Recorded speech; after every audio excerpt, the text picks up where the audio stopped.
A Miracle of Deliverance. Dunkirk, May 26 to June 4th, 1940.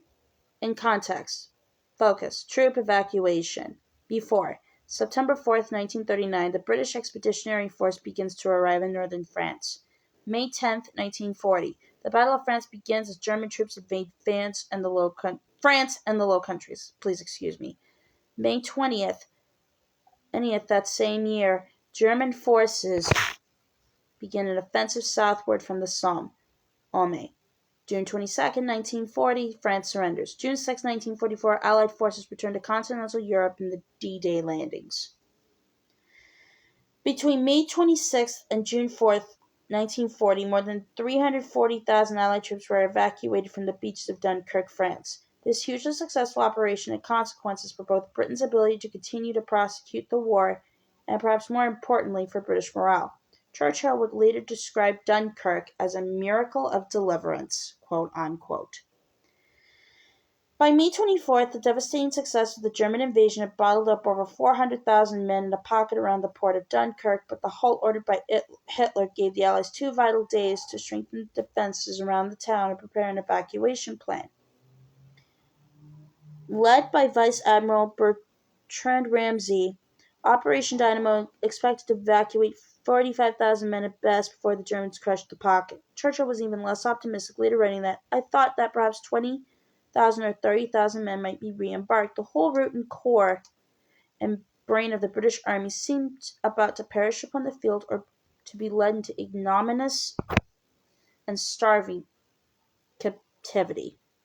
Defending Dunkirk. A key element of the success at Dunkirk was the bravery of the forces defending the pocket. The French First Army, with some British forces, dug in and kept up a dogged rearguard action which could end at best only with their capture. They were helped by the boggy nature of the ground around Dunkirk, which prevented the Germans from bringing their panzers to bear, one of the factors that had convinced Hitler to proceed cautiously in the first place. By May 27th, though, General Walter von Brauchitsch,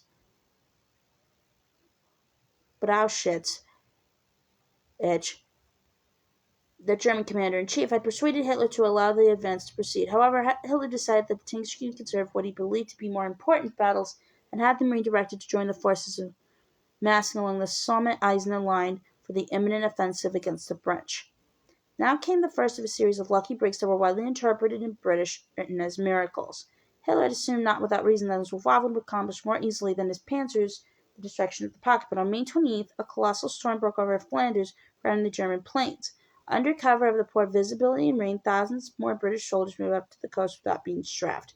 On May 30th, 3 days after boasting about how the British would soon be annihilated, General Halder, German chief of the General Staff, recorded in his diary, "Bad weather has grounded the Luftwaffe, and now we must stand by and watch countless thousands of the enemy getting away to England."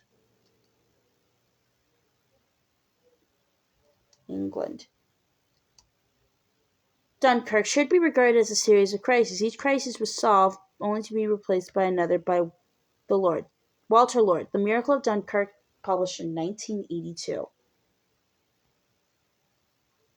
Chaotic scenes. A concurrent miracle was that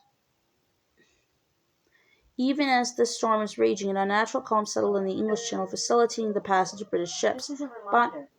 Take my meds. Hold on. Alexa, stop! And a natural calm was settled in the British Channel, facilitating the passage of British ships. Bombing by the Luftwaffe had destroyed the harbor at Dunkirk, so men had to be embarked from the beach where the gently shelving bottom made it hard to approach. Later, a long jetty protecting from the east of the harbor was pressed into service, making it easier to embark. Initially, however, scenes were chaotic, with soldiers wading into deep water, sailors using oars to beat off men threatening to capsize launches, and officers threatening to shoot unruly, desperate men. At first, the British did not even tell the French they were planning to evacuate, and when the operation began, their policy was not to allow French soldiers to embark, expecting them instead to defend the pocket. On at least one occasion, French soldiers were fired upon for trying to join the exodus. The little ships. Ferrying away the evacuees was an armada of Royal Navy vessels, but the shallow dry at the beach meant that smaller vessels were needed to transfer men from the shore to the bigger ships. On May 29th, boats drawn from the small vessels pool, privately owned powercraft less than 100 feet long, arrived to help. Further appeals brought more of what would become known as the little ships, including fishing boats and pleasure cruisers, hopper barges from London City Council, and tugboats pulling Thames sailing barges sent by the Port of London. Among the crew of the little ships was 66-year-old Charles Herbert Light-Toller, who had been second officer on the Titanic. A vital role was played by the RAF, flying sortie after sortie to keep the Luftwaffe at bay. Pilot Douglas Bader described the scene from the air. The sea from Dunkirk to Dover was solid with shipping. One felt one could walk without getting anyone's feet wet. Bader also described how easy it was to locate Dunkirk by the huge pull of black smoke rising from the oil tanks which were ablaze just inside the harbor. These tanks had been hit by German bombs, but this too proved to be a stroke of luck, since the smoke gave vital cover to the Allies. On May 31st alone, 68,000 men were evacuated, rising to the occasion. With few defenses of their own, however, the evacuation fleet was extremely vulnerable. A break in the weather on June 1st enabled the Luftwaffe to sink 3 destroyers and a passenger ship and badly damage 4 others.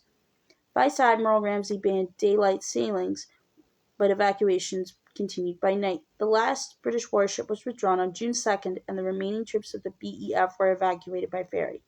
The night ships returned to pick up French troops but were unable to complete their mission and were forced to try again the following night, and they managed to evacuate 27,000 even as the Germans closed in.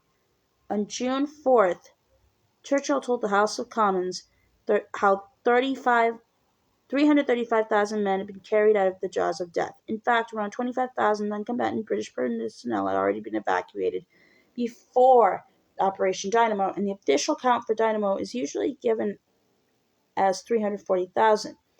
220,000 British and 120,000 French, along with 34,000 vehicles and 170 dogs, regimental Moscows. Another 220,000 Allied troops were evacuated from other French ports, including Cherbourg, Saint-Malo, Brest, and Saint-Nazaire, bringing the total number evacuated to 558,000. In the UK, Sunday, June 9, 1940 was made a day of national thanksgiving. The Dunkirk evacuation boosted national morale as well as preserving much of the British Army. It has been seen as a turning point in the war. In this picture, sources of troops on a crowd on a rescue ship. Larger vessels picked up soldiers from the east. Small, a jetty that ran into deeper water. Only smaller boats could approach the gently shelving beach. The beach, black with men illumined by fires, seemed a perfect target. Arthur Devine, little ship crew member. Winston Churchill, remembered by some as Britain's greatest prime minister, Winston Spencer Churchill was often a controversial figure. His youth had been spent in military adventures in Cuba and Africa, and during World War I, as First Lord of the Admiralty, he had overseen the disastrous Gallipoli campaign in southwest Turkey.